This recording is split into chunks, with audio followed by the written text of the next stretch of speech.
Hello बच्चों। Class 11th का एक इंपॉर्टेंट चैप्टर है वेव। यूं कह सकते हो कि लास्ट चैप्टर है वेव। हमें समझना है कि वेव क्या होती है, कितने टाइप्स की वेव होती है। ओके, तो आप समझें कि वेव का मतलब क्या होता है। एक बहुत सिंपल सा एग्जांपल हम लेते हैं। सपोज करो कि ये एक तालाब है, ये एक तालाब है और इस तालाब में पानी है और आपने इस तालाब में एक पत्थर फेंका, एक पत्थर फेंका बीच में। तो जैसे ही आप एक पत्थर फेंकोगे, यहां पर आपको दिखेंगे रिपल्स बनते हुए, और ये रिपल्स धीरे धीरे बढ़ते हुए किनारों की तरफ पहुंच जाएंगे।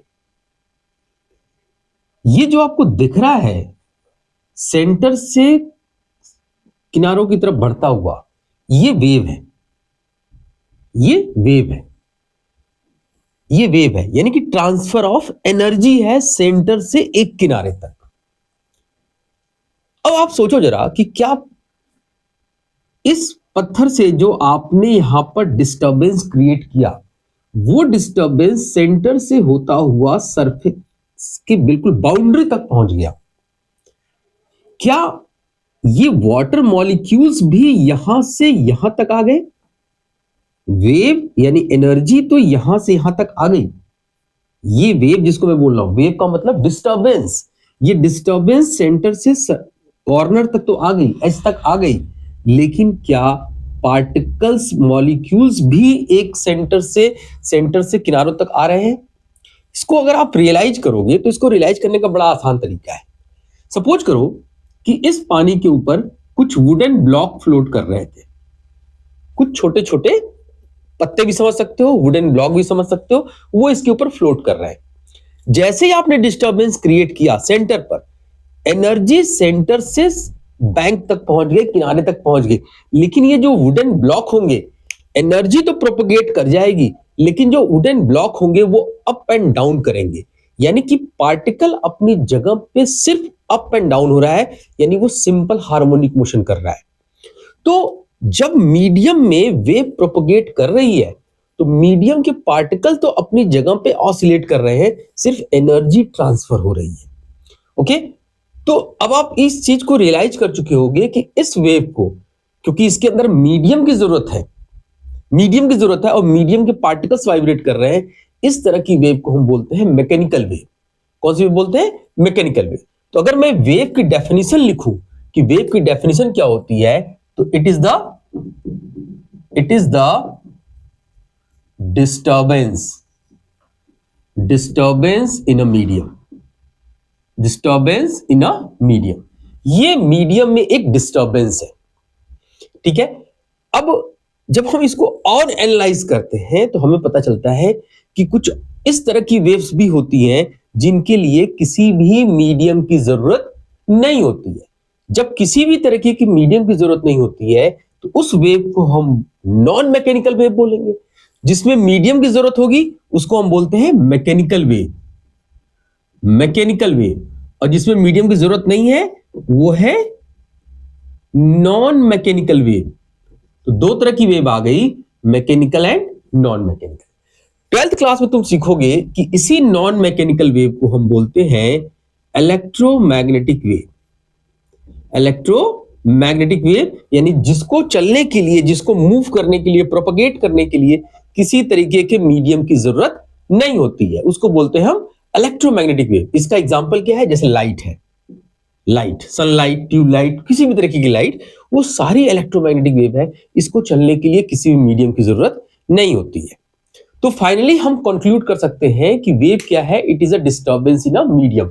डिस्टर्बेंस का मतलब transfer of energy from one place to other place, propagation of energy from one place to another place. ये दो तरह की होती है, मैकेनिकल और नॉन मैकेनिकल। मैकेनिकल का मतलब जिसके लिए मीडियम की जरूरत है, नॉन मैकेनिकल का मतलब जिसमें मीडियम की जरूरत नहीं है। अब हम इस चीज को और आगे लेके चलते हैं। अब देखो बेटो, on the basis of requirement of medium the wave is of two types, mechanical और इलेक्ट्रोमैग्नेटिक वेव। लेकिन अगर हम वेव के पार्टिकल के वाइब्रेशन, जो वेव प्रोपगेट कर रही है वो एनर्जी का ट्रांसफर हो रहा है, तो उसमें कुछ पार्टिकल्स ऑसिलेट कर रहे हैं। तो अगर हम पार्टिकल के ऑसिलेशन और डायरेक्शन ऑफ वेव को सोचने की कोशिश करें तो दोबारा से दो तरह की वेव बनती है, ट्रांसवर्स वेव और लॉन्गिट्यूडनल वेव। मान लो एक वेव इधर की तरफ प्रोपगेट कर रही है, ये एरो जो बनाया है मैं, ये है direction of propagation of wave, वो इधर की तरफ जा रही है। और इस वेव के जो पार्टिकल्स हैं, इस मीडियम के जो पार्टिकल्स हैं, वो अप एंड डाउन ऑसिलेट कर रहे हैं, अप एंड डाउन ऑसिलेट कर रहे हैं, ऊपर नीचे ऑसिलेट कर रहे हैं, ऐसे ऐसे ऑसिलेट कर रहे हैं। इस तरह के डायरेक्शन को देखो, डायरेक्शन ऑफ वाइब्रेशन ये है आपका, ये this is the direction of vibration, ऊपर नीचे, और ये वेव आगे जा रही है, दोनों के बीच में एंगल बन रहा है 90 डिग्री। इस तरह की वेव को बोलते हैं ट्रांसवर्स वेव। तो अगर direction of propagation of wave और direction of vibration of particles अगर एक दूसरे के परपेंडिकुलर हो गए तो उसको बोलते हैं हम ट्रांसवर्स वेव। लेकिन अगर direction of propagation of wave, यानी कि ये वेव की डायरेक्शन है और पार्टिकल ऐसे ऑसिलेट कर रहे हैं parallel to the wave direction, parallel to the wave direction अगर वाइब्रेट कर रहे हैं तो इसको बोलते हैं हम लॉन्गिट्यूडनल वेव।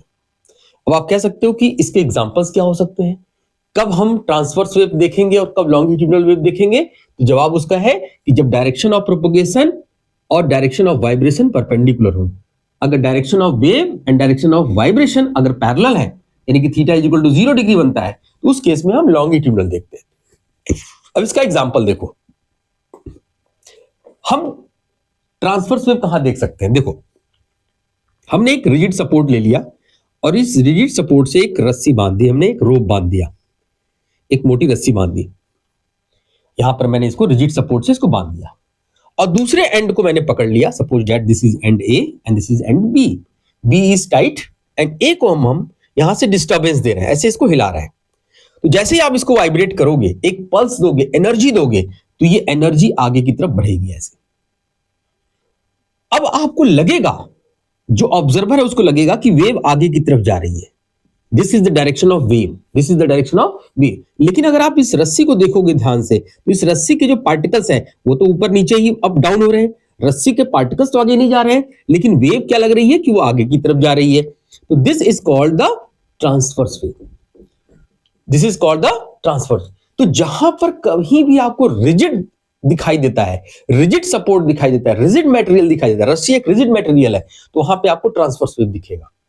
लेकिन अगर मैं लॉन्गिट्यूडनल वेव की बात करूं, अब मैंने ये एयर मॉलिक्यूल्स है, ये एयर मॉलिक्यूल्स है, ये स्पीकर है, ये स्पीकर है और ये लिसनर है, स्पीकर और लिसनर। स्पीकर ने साउंड प्रोड्यूस किया, जैसे ही साउंड प्रोड्यूस करेगा, साउंड का मतलब एनर्जी, जैसे एनर्जी प्रोड्यूस करेगा तो एयर मॉलिक्यूल्स अपने ही जगह पे वाइब्रेट करना शुरू कर देंगे, ऐसे ऐसे ये वाइब्रेट करेंगे और ये एनर्जी आगे की तरफ ट्रांसफर होगी, यानी this is the direction of wave. तो this is the direction of wave and this is the vibration of particle. तो साउंड एनर्जी जो है, जो साउंड एनर्जी है, वो स्पीकर से लिसनर की तरफ आगे की तरफ बढ़ रही है, लेकिन पार्टिकल अपनी जगह पे ऑसिलेट कर रहे हैं in the parallel to the wave. इस वेव को बोलेंगे हम लॉन्गिट्यूडनल।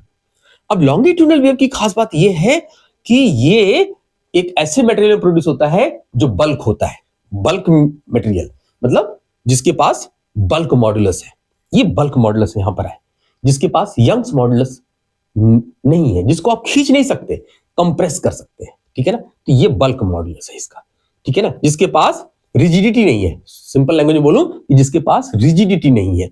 तो जहां रिजिडिटी नहीं होगी वहां लॉन्गिट्यूडनल वेव प्रोड्यूस होगी, और जहां रिजिडिटी आ जाएगी वहां पर ट्रांसवर्स वेव प्रोड्यूस होगी। अब यहां पर एक बहुत कॉन्सेप्चुअल क्वेश्चन है कि अगर हम पानी के ऊपर, आप कह सकते हो, यहां पे एक काउंटर क्वेश्चन आता है कि अगर मैं पानी के ऊपर पत्थर मारता हूं, ध्यान से देखना, पानी के ऊपर जब आप पत्थर मारते हैं तो आपको क्या बताया गया कि जब आप पानी के ऊपर पत्थर मारते हैं तो एक डिस्टर्बेंस क्रिएट होती है। अब ध्यान समझना मेरी बात को, पानी के ऊपर आपने पत्थर मारा और एक डिस्टर्बेंस क्रिएट हुई, तो अगर आप उन लहरों को ध्यान से देखें तो वो लहरें तो ऐसे चलती हैं,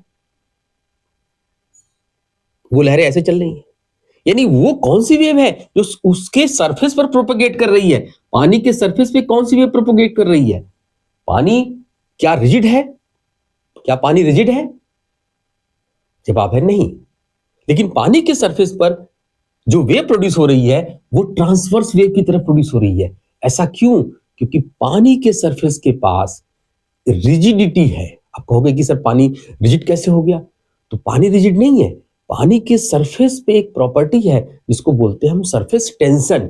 तो सरफेस टेंशन की वजह से पानी के सरफेस पर, लिक्विड के सरफेस पर ट्रांसवर्स वेव प्रोड्यूस होती है। प्लीज माइंड इट कि पानी के सरफेस पर ट्रांसवर्स वेव प्रोड्यूस होती है, लेकिन जब आप पानी के अंदर जाएंगे, जब ये स्टोन नीचे की तरफ डूबेगा, तो अंदर जो वेव प्रोड्यूस होगी वो इस तरह से होगी। यानी वो कौन सी वेव होगी? वो होगी लॉन्गिट्यूडनल। तो जब एक टरबाइन, मान लो एक स्टीमर है, स्टीमर पानी के ऊपर तेजी से चल रहा है, तो स्टीमर जब पानी के ऊपर तेजी चलता है तो पानी के सरफेस पर ट्रांसवर्स वेव प्रोड्यूस होती है, लेकिन पानी के अंदर जो वेव प्रोड्यूस होती है वो लॉन्गिट्यूडनल वेव होती है।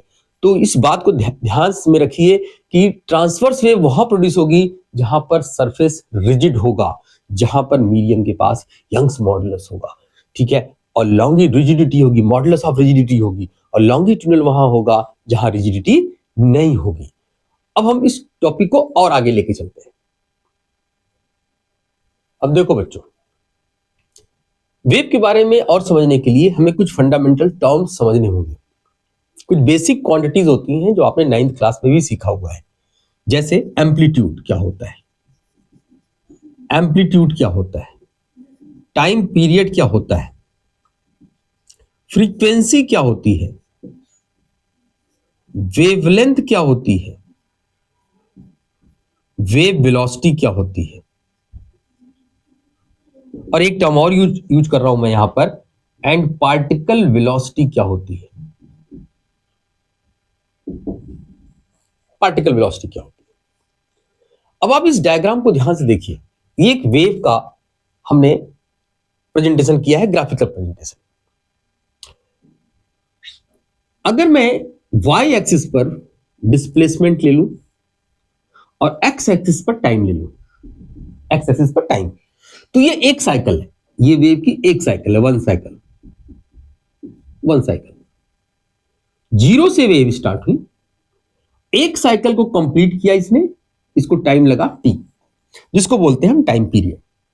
तो time taken to complete one oscillation, time taken to complete one oscillation is called the time period. यानी एक ऑसिलेशन को कंप्लीट करने में जितना टाइम लगा उसको बोलते हैं हम टाइम पीरियड। अब आप ध्यान से देखो इस पिक्चर को, y is the displacement, y क्या है? डिस्प्लेसमेंट। अब आप कहोगे सर डिस्प्लेसमेंट किसका? तो डिस्प्लेसमेंट है पार्टिकल का, डिस्प्लेसमेंट है पार्टिकल का। इस पार्टिकल की जो मैक्सिमम डिस्प्लेसमेंट है, this is the maximum displacement. इस मैक्सिमम डिस्प्लेसमेंट को हम बोलते हैं एम्पलीट्यूड। यानी ये जो डिस्टेंस है, दिस डिस्टेंस, यानी मीन पोजीशन के ऊपर जितना मैक्सिमम जाता है और नीचे जितना मैक्सिमम जाता है उसको बोलते हैं एम्पलीट्यूड। तो what is the amplitude? Maximum displacement of the particle, और इसको हम लिखेंगे r से।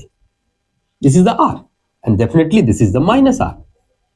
तो टाइम पीरियड समझ में आ गया, time taken to complete one oscillation, and amplitude क्या हो गया?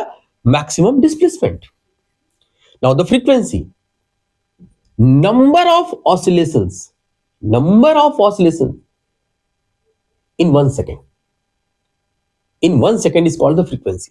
यानी एक सेकंड के अंदर कितनी ऑसिलेशंस वो कर रहा है, कितने साइकिल्स बना रहा है। अगर मान लो एक सेकंड में उसने 10 ऑसिलेशन बना दिया, 20 ऑसिलेशन बना दिया, तो जितना ज्यादा ऑसिलेशन बनाएगा एक सेकंड के अंदर उतनी ज्यादा उसकी फ्रीक्वेंसी होगी। तो basically frequency is the reciprocal of time period, यानी f is equal to 1/t, जिसकी यूनिट लिखते हैं हम पर सेकेंड या हर्ट्ज, लेकिन हम इसको hz लिखेंगे, हर्ट्ज। अब आप समझो कि ये एक साइकिल है पूरा, वेव आगे की तरफ जा रही है, वेव आगे की तरफ जा रही है। अब हम इसी ग्राफ को बनाते हैं y और x के बीच में, y और x के बीच में, ध्यान समझिएगा, y और x के बीच में। आप कहोगे सर y तो समझ में आया कि y displacement of the particle है, ये x क्या है? x है पोजीशन ऑफ द वेव, यानी वेव जो आगे जा रही है उसकी क्या पोजीशन है। तो अब ये जीरो से स्टार्ट हुआ और एक साइकिल कंप्लीट हुआ, एक साइकिल में ये वेव यहां तक पहुंच गई, इस डिस्टेंस को हम बोलेंगे लैम्डा, यानी कि वेवलेंथ। वेवलेंथ, तो वेवलेंथ क्या होती है? Distance travelled in one cycle, एक साइकिल में जितनी डिस्टेंस ट्रेवल्ड हो रही है उसको बोलते हैं हम वेवलेंथ। उसको क्या बोलते हैं हम? वेवलेंथ। अब यहां पर नेक्स्ट आता है, इसकी यूनिट क्या होगी? मीटर। जैसे एम्पलीट्यूड की यूनिट हो गई मीटर, टाइम पीरियड की यूनिट हो गई सेकंड, फ्रीक्वेंसी की यूनिट हो गई हर्ट्ज, वेवलेंथ की यूनिट हो गई मीटर। अब वेव वेलोसिटी और पार्टिकल वेलोसिटी दो अलग अलग वेलोसिटीज हैं, मिस कॉन्सेप्ट नहीं होना चाहिए। वेव वेलोसिटी का मतलब वेव कितनी तेजी से आगे की तरफ जा रही है। तो वेलोसिटी किसकी? वेव की। वेव कितनी तेजी से आगे जा रही है उसे बोलेंगे हम वेव वेलोसिटी, यानी कि वेलोसिटी ऑफ द वेव। तो जब आप वेलोसिटी ऑफ द वेव निकाल रहे हो तो आप एक्स को कंसीडर करोगे, याद रखिएगा इस चीज को। वेलोसिटी ऑफ वेव निकालेंगे तो आप एक्स को कंसीडर करेंगे, क्योंकि x is the position of the wave और वेलोसिटी का मतलब होता है position upon time, change in position upon time. Position किसकी? वेव की। तो delta x by delta T आप कह सकते हो, या डीएक्स बाई डी टी कह सकते हो। This is the wave velocity. लेकिन अगर हम पार्टिकल वेलोसिटी की बात करेंगे तो पार्टिकल का डिस्प्लेसमेंट तो y है, तो पार्टिकल वेलोसिटी होगी dy बाई dt। ये दो फंडा याद रखिए, वेव वेलोसिटी का मतलब dx बाई dt और पार्टिकल वेलोसिटी का मतलब dy बाई dt। ओके, अब हम इसको और आगे की तरफ लेके जाते हैं। अब देखो बच्चों, जो वेव आगे की तरफ प्रोपगेट करती जा रही है, चाहे वो मैकेनिकल वेव हो, चाहे वो इलेक्ट्रोमैग्नेटिक वेव हो, नो मैटर, जिस वेव में एनर्जी आगे की तरफ बढ़ती चली जा रही है वैसी वेव को बोलते हैं हम प्रोग्रेसिव वेव। प्रोग्रेसिव वेव का मतलब ट्रेवलिंग वेव। और कोई प्रोग्रेसिव वेव वो एसएचएम करेगी, उसके पार्टिकल्स जो होंगे वो एसएचएम करेंगे। तो एसएचएम का इक्वेशन पार्टिकल का क्या होता है? y equal to r sine omega t. y equal to r sine omega t, जहां पर y क्या है? Displacement of the particle, r is the amplitude, omega is the angular frequency, t is the time, any time. लेकिन इस फॉर्मूले के साथ एक दिक्कत है कि इस फॉर्मूले में मुझे पार्टिकल तो दिख रहा है लेकिन वेव नहीं दिख रही है, यानी एक्स नहीं दिख रहा है। पार्टिकल तो दिख रहा है लेकिन वेव का एक्स नहीं दिख रहा है। मतलब कि आपको यहां पर ये पार्टिकल की डिस्प्लेसमेंट तो दिख रही है लेकिन वेव आगे जाता हुआ ये नहीं दिख रहा है, वेलोसिटी ऑफ वेव नहीं दिख रही है। तो हम एक काम करते हैं, इस फॉर्मूले को रिविजिट करते हैं और हम सोचते हैं कि ये जो फॉर्मूला हमने लिखा हुआ है y equal to r sine omega t, जो सिंपल हार्मोनिक मोशन चैप्टर से आया हुआ है, उस फॉर्मूले में, इस फॉर्मूले को ड्राइव करते समय पार्टिकल यहां से स्टार्ट हुआ था, यानी कि इसका इनिशियल फेज जो था वो जीरो था। इनिशियल फेज जीरो था। फेज का मतलब पोजीशन एंड डायरेक्शन, यानी एंगल, जीरो से स्टार्ट हुआ था। अब तुम एक कोई पॉइंट ले लो P, एक कोई भी पॉइंट ले लो P, इस वेव के ऊपर एक पॉइंट P ले लो और उसकी डिस्टेंस मान लो x है, उसकी डिस्टेंस x है। अब ध्यान समझना इस बात को, थोड़ा लॉजिकल है। यहां से यहां तक अगर मैं बोलूं कि टाइम कितना लग रहा है, जीरो से लेके, इसका नाम रख लेते हैं हम a, जीरो से a तक जाने में टाइम कितना लग रहा है? Capital T। जीरो से a तक जाने में टाइम कितना लग रहा है? Capital T। और अगर हम वेवलेंथ के टर्म में देखें, पोजीशन के टर्म में देखें, पोजीशन ऑफ द वेव के टर्म में देखें, तो अगर ये जीरो है तो ये कितना लग रहा है? डिस्टेंस कितनी हो गई? ये लैम्डा, ये लैम्डा है। दो अलग अलग चीजों को कंबाइन कर रहा हूं मैं। टाइम के रिस्पेक्ट में देखोगे तो ये एक साइकिल का टाइम हुआ t, लेकिन डिस्टेंस के टर्म में देखोगे तो वेव ने डिस्प्लेसमेंट कितनी करी? लैम्डा। ठीक है, यानी मैं ये कह सकता हूं कि इन t second wave travel distance lambda. ये बड़ी बेसिक सी बात है कि t सेकेंड में वेव ने लैम्डा डिस्टेंस को ट्रेवल किया। अब देखो बच्चों, मैं दोबारा बताता हूं कि ये जो इक्वेशन लिखा गया है वो इस पॉइंट के लिए लिखा गया है, यहां से वेव स्टार्ट कर रही है। अगर मैं इसी वेव को दोबारा से लिखूं और मैं ये लिखूं y is equal to at point P point के लिए, और ये किसके लिए था? At point O। तो अगर मैं P पॉइंट की बात करूं तो y is equal to r sine omega t minus 5। आप कहोगे सर ये कैसे आ गया? जब मैं O पॉइंट से देख रहा हूं तो यहां से जीरो से स्टार्ट कर रहा हूं, लेकिन जब मैं P पॉइंट से देखूंगा पी पॉइंट से, तो ये 5 डिग्री पहले ही स्टार्ट हो चुका है, यानी इतनी डिस्टेंस तो आप छोड़ चुके हो पहले ही, तो -5। मतलब एक सिंपल सा लॉजिक देता हूं, जैसे मैं अभी बोलूं कि आज से 5 साल पहले, तो 5 साल पहले की बात मैं जब करूंगा तो -5 करके बात करूंगा, तो यानी कि मैं जब पी पॉइंट की बात कर रहा हूं तो ये वाली पोजीशन को मैं सब्ट्रैक्ट करके बात कर रहा हूं, ओमेगा टी -5। अब यहां पर फाई क्या है? एंगल, क्योंकि ओमेगा टी भी क्या है? एक एंगल, और फाई भी एक एंगल है, लेकिन फाई कौन सा एंगल है? यहां से 5 डिग्री पीछे। अब मुझे फाई की वैल्यू निकालनी है, बहुत लॉजिकल है, आप ध्यान समझिएगा। अब देखो बच्चों, मैंने कुछ चीजें को लिख लिया। Basic concept, for distance lambda time is T. Distance lambda को ट्रेवल करने में जो टाइम लगता है वो टी है, तो for distance lambda time is T. For distance lambda angle is 2 पाई। एक साइकिल का मतलब होता है 360 डिग्री। एक साइकिल को कंप्लीट करने में टाइम लगता है टी। एक साइकिल में डिस्टेंस ट्रेवल होती है लैम्डा, तो लैम्डा डिस्टेंस में एंगल कितना सबस्टेंड होता है? 2 पाई। तो लैम्डा डिस्टेंस के लिए एंगल है 2 पाई, तो वन डिस्टेंस के लिए, यूनिट डिस्टेंस के लिए एंगल कितना हो जाएगा? Unitary method 2 pi by lambda, 2 pi by lambda. तो x डिस्टेंस के लिए, x डिस्टेंस के लिए, इस x डिस्टेंस के लिए एंगल कितना हो जाएगा? एक डिस्टेंस, एक यूनिट डिस्टेंस के लिए, वन यूनिट डिस्टेंस के लिए 2 पाई बाई लैम्डा है, तो x यूनिट के लिए कितना हो जाएगा? 2 pi by lambda into x, और यही तो आपका फेज एंगल है, यानी कि फाई। अब इस फाई की वैल्यू को इस इक्वेशन नंबर 2 में आप पुट कर दीजिए, तो y इज इक्वल टू आ गया r sine omega t minus 2 pi by lambda into x. अब आप इस इक्वेशन को ध्यान से देखो, हमारा प्रॉब्लम सॉल्व हो चुका है। हमें y चाहिए था, यानी कि पार्टिकल की पोजीशन, x चाहिए था, यानी कि वेव की पोजीशन, और इसके अंदर टाइम भी आ गया, सब कुछ आ गया। तो ये है equation of progressive wave, equation of progressive wave. अब इसको हम थोड़ा सा एक चीज यहां पे हम समझ लें कि here omega is 2 pi by t any time period, and k is 2 pi by lambda. ये नंबर जो है वो 2 पाई बाई लैम्डा वो k के बराबर होता है, यानी y is equal to r sine omega t minus k x. This one is your equation of progressive wave. ठीक है, इसको आप नोट कर लीजिए, अच्छे से समझ लीजिए। ठीक है, ओके, अब और आगे बढ़ते हैं। अब देखो बच्चों, हमने डिराइव कर लिया कि अगर पार्टिकल यहां से स्टार्ट हो रहा है, पार्टिकल की ऑसिलेशन यहां से स्टार्ट हो रही है, यानी कि जीरो से, तो इक्वेशन ऑफ प्रोग्रेसिव वेव आ गया y is equal to r sin omega t minus k x. लेकिन ये जरूरी हमेशा नहीं होता कि पार्टिकल हमेशा, वेव हमेशा आप जीरो से बिगन करो। हो सकता है कि वेव कहीं और से स्टार्ट हो। अगर वेव ओरिजिन से ऊपर से स्टार्ट हो रही है तो हम लिखेंगे यहां पर omega t minus k x plus phi naught. Phi naught क्या है? Initial angle, initial phase angle. ये कुछ भी हो सकता है। कुछ भी का मतलब, कुछ भी का मतलब ये 30 डिग्री हो सकता है, ये 60 डिग्री हो सकता है।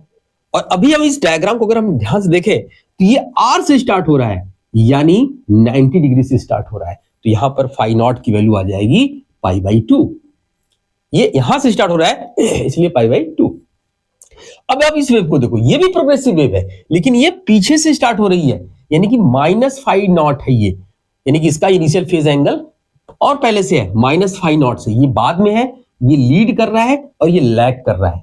अगर मैं बोलूंगी इन दोनों में क्या रिश्ता है, तो ये बोलेंगे कि ये वाली वेव, इसका नाम अगर वेव ए और इसका नाम वेव बी ले ले, तो बी जो है वो ए से 90 डिग्री लीड कर रही है, और इसकी बात करें सी वेव की, तो सी ए से 90 डिग्री लैग कर रही है। मैं लिख देता हूं, सी लैग्स बाई 90 डिग्री टू ए, यानी कि सी जो है वो ए से 90 डिग्री पीछे है, लैग कर रही है, और इसको लिखूंगा मैं B leads by an angle 90 degree to A. अब आप इस चीज को समझ जाइए कि ये जो आपका फाई नॉट इनिशियल एंगल है आपका यहां पर फाई नॉट की वैल्यू आ गई y is equal to r sine omega t minus k x minus pi by 2। तो ये एंगल फेज जीरो भी हो सकता है, इनिशियल फेज पाई बाई 2 भी हो सकता है, कोई और एंगल भी हो सकता है। अब हम इसके और आगे समझने की कोशिश करते हैं। अब देखो बेटे, y is equal to r sine omega t, it is equation of progressive wave. मैंने आपको पिछले बताया था कि इस वेव के पास दो तरह की वेलोसिटीज हैं। एक है पार्टिकल वेलोसिटी, जब हम पार्टिकल वेलोसिटी की बात करेंगे तो हम dy बाई dt करेंगे, और जब हम वेव वेलोसिटी की बात करेंगे तो हम dx बाई dt करेंगे। तो मुझे निकालना है पार्टिकल वेलोसिटी, तो मैं इसको डिफरेंशिएट कर देता हूं dy बाई dt, क्योंकि पार्टिकल वेलोसिटी निकालनी है v ऑफ पार्टिकल। तो अब डिफरेंशिएट करो इक्वेशन 1 को। r साइन का डिफरेंशिएशन हो गया cos omega t minus k x, और ओमेगा t का डिफरेंशिएशन हो गया ओमेगा। तो ये आ गया velocity of particle r omega, और क्योंकि ये cos में लिखा है और हमारा ये इक्वेशन साइन में है, तो आप इसको साइन में भी लिख सकते हैं। हमें पता है sine 90 plus theta is equal to cos theta, तो आप इसको लिख सकते हो sine omega t minus k x plus 90 degree. ये जानबूझ के मैंने लिखा है, हालांकि यही आपकी पार्टिकल वेलोसिटी आंसर आ चुका है, लेकिन इसको मैंने जानबूझ के इसमें पार्टिकल वेलोसिटी को पाई बाय साइन के टर्म में हमने लिखा है। क्यों? क्योंकि एक चीज हम समझना चाहते हैं। अगर आप यहां पे ध्यान से समझो तो y is equal to r sine omega t minus k x है, और यहां पे क्या रहा है velocity of particle r omega sine omega t minus k x plus pi by 2। इसका मतलब कि पार्टिकल वेलोसिटी यानी कि VP leads by an angle 90 degree to displacement, यानी कि जो पार्टिकल वेलोसिटी होती है वो डिस्प्लेसमेंट से 90 डिग्री क्या करती है, लीड करती है। यानी कि पार्टिकल वेलोसिटी 90 डिग्री डिस्प्लेसमेंट से लीड करेगी, आगे होगी उससे। और अगर मैं मैक्सिमम वेलोसिटी की बात करूं, मैक्सिमम पार्टिकल वेलोसिटी की, मैक्स पार्टिकल वेलोसिटी की, तो इसकी मैक्सिमम वैल्यू तब होगी जब ये साइन आपका 1 हो जाएगा, और साइन 1 हो गया तो पार्टिकल वेलोसिटी कितनी हो गई, r omega. This is the maximum particle velocity. Okay, अब हम निकालेंगे वेव वेलोसिटी। अब देखो बच्चों, वेव वेलोसिटी मुझे निकालनी है।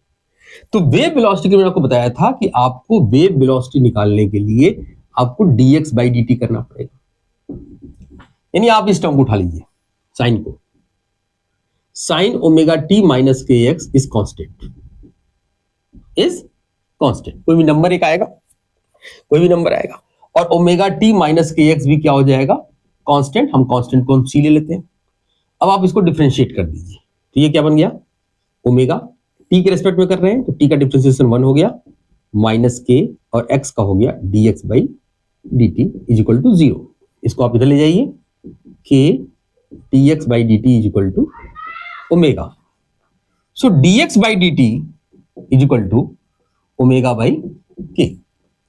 dx by dt is known as the wave velocity, wave velocity is equal to omega by k, omega by k.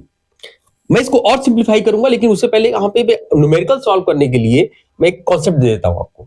Omega is what, omega is the coefficient of t and k is what, coefficient of x.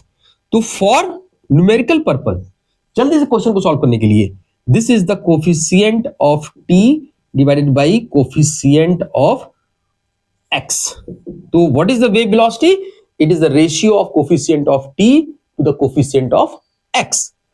अब आप इसी omega और के को और simplify कर सकते हैं, और आपको लगेगा कि ये तो फॉर्मूला मैं जानता था, v omega, v wave sorry, omega is what, 2 pi by t, and k is what, 2 pi by lambda. 2 pi से 2 पाई कैंसिल हो गया, v omega is equal to lambda by t, और 1 बाई टी को क्या बोलते हो आप, frequency, यानी कि एफ लैम्डा। और ये फॉर्मूला आपने 9th क्लास में पढ़ा है, velocity of the wave is equal to frequency into wavelength. तो ये आपने वेव वेलोसिटी निकाल लिया, लेकिन इस पे ये आप 9th क्लास में यूज करते थे। अब आप 11th क्लास में आप इक्वेशन ऑफ प्रोग्रेसिव वेव में वेव वेलोसिटी कैसे निकालेंगे, ओमेगा बाई के या coefficient of t divided by coefficient of x. अब हम और थोड़ा आगे चलते हैं। अब देखो बच्चों, प्रोग्रेसिव वेव को और अच्छा समझने के लिए हमें कुछ और टॉपिक समझने होंगे, phase and phase difference. This is the equation of phase of progressive wave, और ये प्रोग्रेसिव वेव वो प्रोग्रेसिव वेव है जो ओरिजिन से स्टार्ट नहीं हो रहा है, 5 नॉट से स्टार्ट हो रहा है, यानी कि लीड कर रहा है, 0 से स्टार्ट नहीं हो रहा है, यानी कहीं और से स्टार्ट हो रहा है। अब फेज का मतलब क्या होता है, फेज का मतलब सिंपली आप कह सकते हो कि फेज इज द एंगल, लेकिन फेज एक्चुअली होता क्या है कि phase is a physical quantity which give a full information of the position and direction of the wave. जो एक ऐसी फिजिकल क्वांटिटी जो आपको उस वेव की पोजीशन और डायरेक्शन के बारे में समझाती है, उसको बोलते हैं फेज।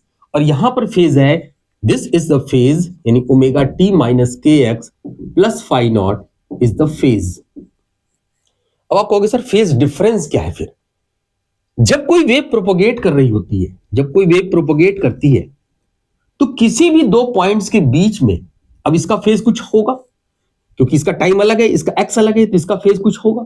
मान लो इसका फेज फाई 1 है और इस पॉइंट का फेज फाई 2 है, इसका पोजीशन और टाइम अलग है, तो फाई 2 माइनस फाई 1 को हम फेज डिफरेंस बोलेंगे, यानी कि दो डिफरेंट पॉइंट्स के बीच के जो एंगल्स बन रहे हैं उनके डिफरेंस को हम बोलेंगे फेज डिफरेंस।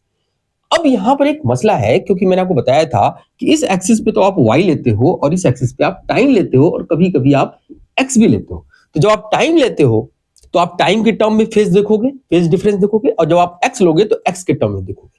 यानी कि फेज डिफरेंस को आप टाइम के रेस्पेक्ट में भी निकाल सकते हो और फेज डिफरेंस को आप पोजिशन के रेस्पेक्ट में भी निकाल सकते हो। तो मैं सबसे पहले निकालता हूं टाइम के रेस्पेक्ट में, okay, with respect to time.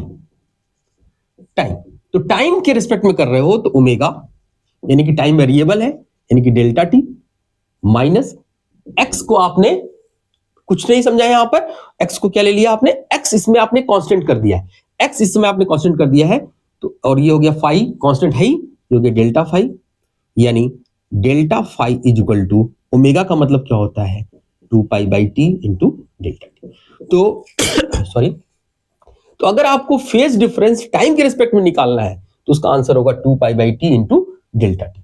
लेकिन अगर इसी फेज डिफरेंस को आपको एक्स के टर्म में निकालना है तो एक्स के टर्म में देखिए कैसे निकलेगा ये। अब आप इसको दोबारा से विद रिस्पेक्ट टू पोजीशन, तो ओमेगा, ये तो अब टाइम आपने इसमें कांस्टेंट ले लिया, ये 0 minus k delta x is equal to delta phi. अब के की वैल्यू क्या होती है 2 pi by lambda delta x is equal to delta phi. यानी डेल्टा फाई का मतलब क्या हुआ यहां पर, डेल्टा फाई का मतलब क्या हो गया, नेगेटिव साइन का कोई रेलेवेंस यहां पर नहीं है, नेगेटिव साइन का कोई रेलेवेंस नहीं है। उस चीज को मैं आपको ऐसा समझा सकता हूं, क्योंकि यहां पर याद रखना कि ये omega t minus k x भी लिख सकते हो और के एक्स माइनस ओमेगा टी भी लिख सकते हो, no matter, omega t minus k x या k x minus omega T भी लिख सकते हैं आप। तो यहां पर नेगेटिव साइन का कोई मतलब नहीं न्यूमेरिकल लिख के लिए। तो delta phi is equal to 2 pi by lambda into delta x. This is the phase difference in the term of position difference, जिसको बोलते हैं पाथ डिफरेंस, और ये 12th क्लास में यूज होगा। 2 pi by wavelength into path difference, 2 pi by capital T into time difference. तो time के term में भी तुमने निकाल लिया और पोजीशन के टर्म में भी निकाल लिया, ओके। अब देखो बच्चों, ये न्यूमेरिकल हम कर लेते हैं जिससे हमारा पूरा प्रोग्रेसिव वेव समझ में आ जाएगा और ये कंक्लूजन आ जाएगा। न्यूमेरिकल क्या है, y xt, xt का यहां कोई मतलब नहीं है, ये बता रहा है कि y is a function of x and time. अगर आप हटा भी दो तो कोई दिक्कत नहीं है। तो y is equal to 3 sin 36t plus 0.018 x plus 5/4, ठीक है ना। क्वेश्चन कह रहा है कि x और y सेंटीमीटर में, यानी कि पूरे की यूनिट सेंटीमीटर में है, टाइम सेकंड में है।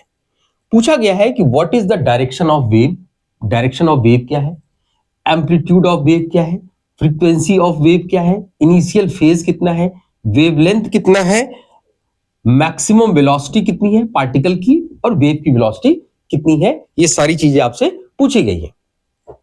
तो क्वेश्चन को सॉल्व करने से पहले आप एक चीज आप ध्यान दो कि जो हमने स्टैंडर्ड इक्वेशन अभी डिराइव किया था वो ये था, r sine omega t minus k x plus five. ये हमने पढ़ा था अभी थोड़ी देर पहले, y equal to r sine omega t minus k x plus five. और यहां पे क्वेश्चन में यहां पर प्लस आया है, यहां पर प्लस है, तो हमें परेशान नहीं होना है।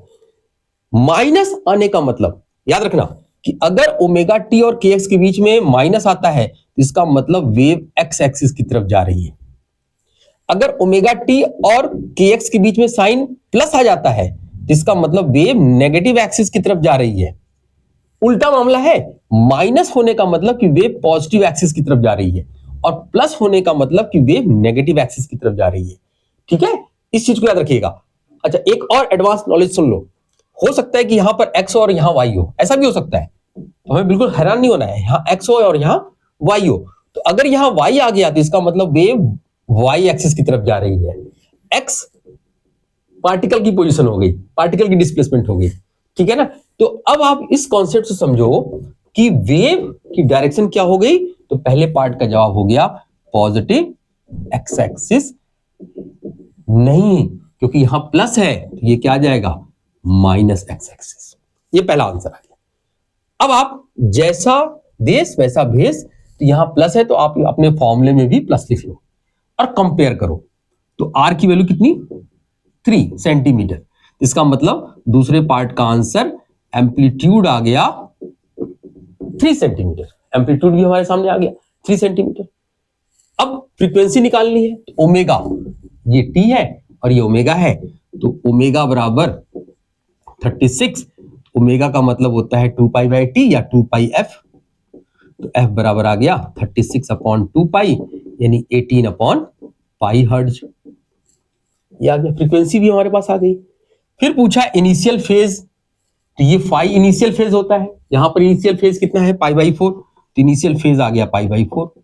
ये पार्ट भी आ गया आपके पास, ये सारे आ गए।